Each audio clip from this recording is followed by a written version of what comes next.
Hello guys, it's Genevieve Tabela Norman. Guys, ako pala si Genevieve Tabili Norman. Kung gaano ako kamahal ng Almighty God, nilagay niya ako sa isang paradise na parang naguguluhan ako. Bigla-bigla ko na lang naisip ang sarili ko. He is putting me here. Din naguluhan ako. Until, ano namin guys, Ano din Genevieve, charity. rin namin ito. Matagal na to. Until napaisip na lang ako na kaya siguro nilagay ako ni dito kasi para na siyang paradise.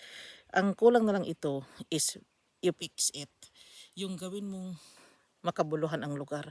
Kasi para siyang paradise talaga pero nasira-sira siya.